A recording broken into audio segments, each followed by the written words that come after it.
Hello everyone, welcome to Diplomatic Brief. Recently, the Japanese government has launched multiple actions to clarify the erroneous remarks made by Sanae Takaiichi. According to a report by Kyodo News at the cabinet meeting on the 25th, the Japanese government confirmed a written response stating that Sanae Takaiichi's comments in the Diet about a Taiwan contingency possibly constituting a situation of existential crisis do not signify any change in the government's consistent position. The written response also said peace and stability in the Taiwan Strait are important for Japan's security and for global stability, expressing hope the issue can be resolved peacefully through dialogue. Japan has also acted at the United Nations. On the 24th, Japan's permanent representative to the UN, Kazuyoshi Yamazaki, wrote to Secretary General Antonio Guterres to explain the situation. In the letter, the Japanese side stated that the Japanese government's basic defense policy is to adhere to a defensive, passive defense strategy. China believes that Japan intends to exercise the right of self-defense even in the absence of an armed attack, and this is incorrect. Earlier, on November 21st, China's permanent representative to the United Nations, Fu Kong, wrote a letter to UN Secretary-General Antonio Guterres, clarifying the Chinese government's position regarding the erroneous remarks and actions of Sanae Takaiichi and Yamada Hiroshi. This letter will be included in the United Nations records. The letter will be distributed as an official document of the General Assembly to all member states. In his letter, Ambassador Fu stated, Japanese Prime Minister Sanae Takaiichi, during a parliamentary debate, openly made provocative remarks regarding Taiwan. This is the first time since Japan's defeat in 1945 that a Japanese leader has, in an official setting, advocated the so-called notion that an incident involving Taiwan is an incident involving Japan. Furthermore, he linked this to the exercise of collective self-defense rights, expressing for the first time an ambition to intervene militarily in the Taiwan issue, and for the first time issuing a military threat against China. This openly challenges China's core interests. Such remarks are extremely wrong, highly dangerous, and have a profoundly negative impact. Despite multiple solemn representations and strong protests from the Chinese side, Japan has shown no remorse and refuses to retract its erroneous statements.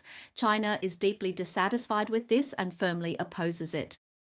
The Chang'an Avenue Affairs public account of the Beijing Daily Newspaper Group has noted that the Japanese government has recently used its so-called consistent position as an excuse to defend the remarks made by Sanae Takaiichi.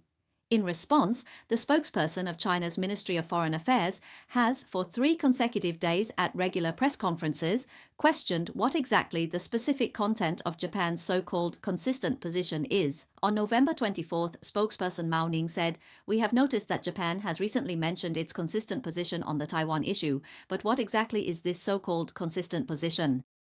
What exactly is the specific content? Can the Japanese side fully and openly articulate this so-called consistent position?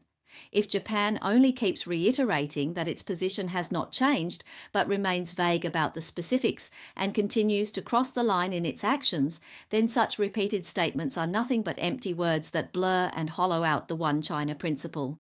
On the 25th, Mao Ning further pointed out that the Japanese side keeps repeating the so-called notion that its position has not changed, but has never addressed the substance of the issue. In reality, Japan is deliberately evading China's demand to retract its erroneous statements, attempting to muddle through. She said that China cannot help but question whether Japan truly has the sincerity and determination to reflect on and correct its mistakes. On the 26th, when responding to questions, Mao Ning once again emphasized that what China and the international community are seeking confirmation of is, what exactly is the consistent position that Japan claims to hold? Does Japan still adhere to the One China principle? Japan should honestly, accurately, and fully clarify what its so-called consistent position is. Simply glossing over the issue by mentioning the concept and avoiding the substance in an attempt to muddle through will not work. Such a tactic is bound to fail.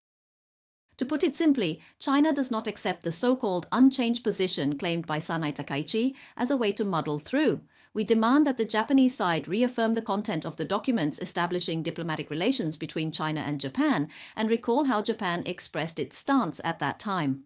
The China-Japan joint statement was issued by the governments of the People's Republic of China and Japan on September 29, 1972 in Beijing. So what exactly does Article 2 of this statement say? The Japanese government recognizes the government of the People's Republic of China as the sole legal government of China. Article 3 of the statement states that the government of the People's Republic of China reiterates that Taiwan is an inalienable part of the territory of the People's Republic of China. The government of Japan fully understands and respects this position of the Chinese government and insists on adhering to the stance of Article 8 of the Potsdam Proclamation. What China is now demanding is for the Japanese side to publicly reaffirm that Japan recognizes China. The government of the People's Republic of China is the only legitimate government of China, and Taiwan is an inalienable part of the territory of the People's Republic of China. The Japanese government fully understands and respects this position of the Chinese government. So why are Japanese leaders now making excuses and unwilling to publicly state this again? The reason is simple. The current Japanese administration has already deviated from this commitment and has not honored this political promise. As for Sanae Takaiichi, who is a representative of anti-China sentiment, if she were to say this publicly, she could possibly be pushed out of office by her allies. And facing Japan's unstable political situation, the recently ousted former Prime Minister Hatoyama once again spoke out publicly. Speaking about the deterioration of China-Japan relations due to Sanae Takaiichi's remarks on Taiwan, he said, "Without relations with China, can our country even survive?" Hatoyama emphasized the importance of building a stable relationship between China and Japan. He said that since the normalization of diplomatic relations between China and Japan in 1972, successive Japanese governments have always understood and respected China's position that Taiwan is a part of China. This is something that cannot be changed, and we have always handled it with caution. He also mentioned that Japan's economy relies heavily on imports from China, such as food, rare earths, and pharmaceuticals, and once again called for the importance of maintaining smooth China-Japan relations. He also believes that when Japan develops its relations with China and the United States, it must pay attention to maintaining a balance. Diplomatic experts have publicly criticized Sanae Takaiichi, saying that on one hand they do not agree with her diplomatic approach, and on the other hand, if Sanae Takaiichi cannot hold on, then those who support her may have a chance to come to power. This is also one of the reasons for the instability in Japan's policies. Meanwhile, the Chinese embassy in Japan has once again reminded Chinese citizens to avoid traveling to Japan in the near future. The embassy said Japan's public security has worsened in recent years. Since July 2025, Chinese embassies and consulates in Japan have seen a significant rise in requests for help from Chinese citizens facing discrimination, especially in November. Recently, several Chinese citizens in Japan reported unprovoked verbal abuse, physical assault, and injury. Meanwhile, Japan's tourism industry has begun to feel the impact of the decline in Chinese tourists. Some Japanese media have even said that Prime Minister Sanae Takaiichi's hometown has been hit the hardest.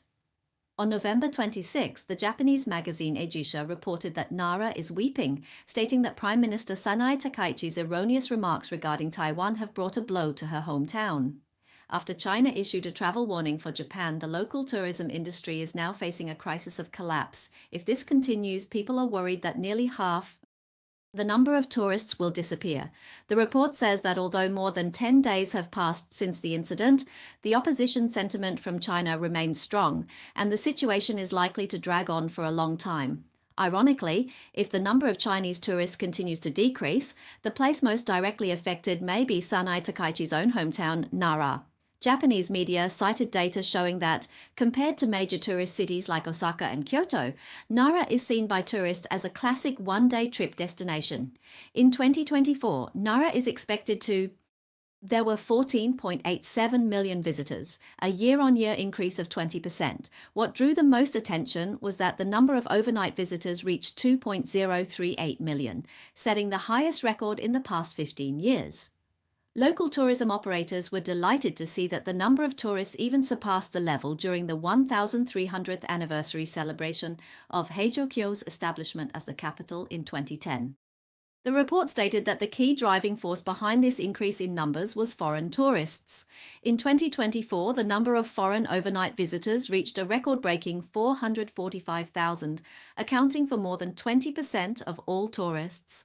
Among all foreign overnight visitors, Chinese tourists made up as much as 45.2%, nearly half. Whether tourists stay overnight or not brings vastly different economic benefits. Data shows that the average spending of tourists who stay overnight in Nara is over 31,700 yen, which is about 1,430 renminbi.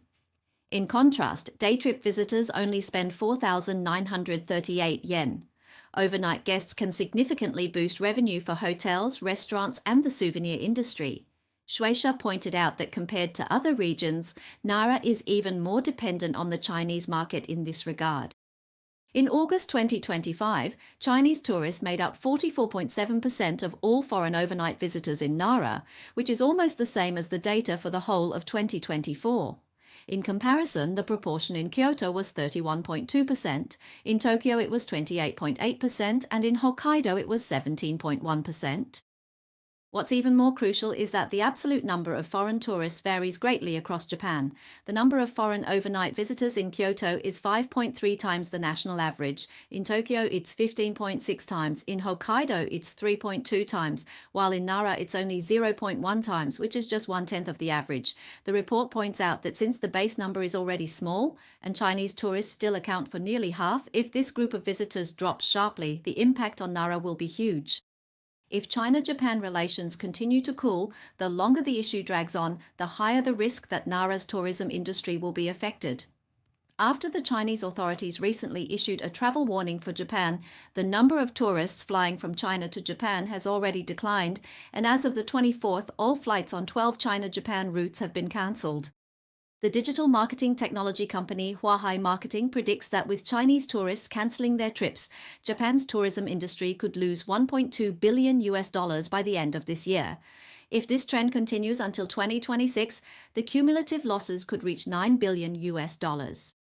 Tone Niji, who runs a dried goods shop in Nara, told the New York Times that he believes Sanae Takaiichi shouldn't provoke China. He said that there are always Chinese tourists in his shop, coming specifically to buy dried goods, so he's worried that a decrease in Chinese tourists will impact his business. The 85-year-old Tone also said that Japan has done some bad things to China and Korea in the past. He said that this is an issue that obviously shouldn't be touched, but they just had to go and step on the tiger's tail. The conclusion is that the survival of Nara's tourism industry is at stake. Sanae Takaiichi may not care, but the problem is that it shakes investors' confidence in Japan's tourism industry as a driver of economic growth, and Japan's economy will not improve. Sanae Takaiichi's rise to power may not be guaranteed.